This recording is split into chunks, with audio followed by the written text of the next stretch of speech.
Hi guys, it's Dale with the insurance.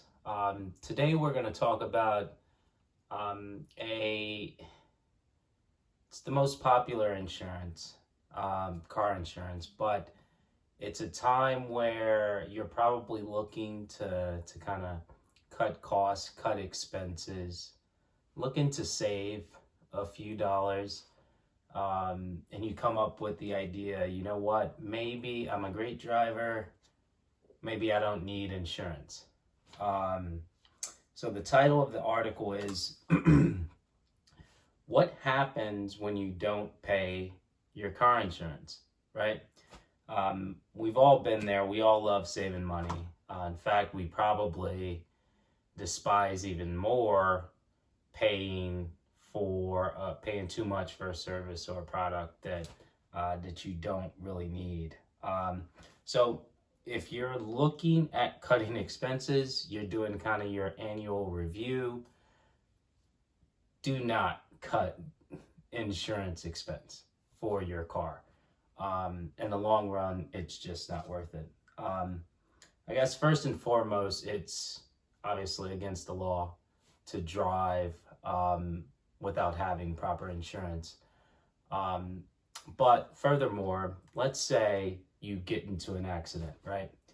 If you don't have proper insurance, you would be found personally liable for any damage you cause, right? So let's say you damage your car, or you damage the other driver's car, or you just damage random property.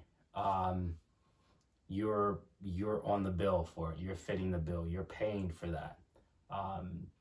Let's say, God forbid, someone gets injured, and obviously medical costs are astronomical nowadays. So that could probably lead to bankruptcy, because you'd be dollar for dollar, first dollar, liable for any medical damages that resulted from an accident you were found at fault. You could also be sued. It's another bad outcome to driving without insurance. And then another example is, let's say you have financed your car, right? So you've got a loan from a bank. The bank finds out that the car isn't insured. It then could take out a policy. It's called kind of lender-placed or force-placed policy. These policies are typically significantly more expensive than your typical policy, because the insurance carrier knows that they can charge the lender whatever they want, because they're looking for insurance for a vehicle they don't drive, and it's under kind of distress, so to speak. So the rates are typically very high. The bank doesn't really care about the cost, because they completely offload that cost to you by increasing the loan by which they gave you for their asset, your car, right? So you end up paying significantly more for insurance that you stopped paying in the first place, right? So that also makes no sense. Another note, or another facet of this to keep in the top of your mind, is that most states nowadays, if you miss a payment or cut your insurance altogether, the authorities are automatically notified, right?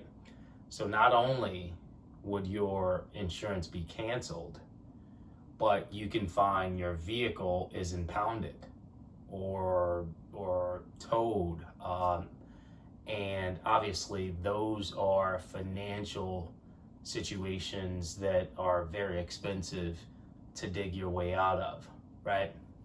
So obviously we're all in a position where we're looking to save money where we can.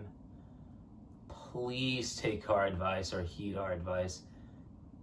Keep your car insurance.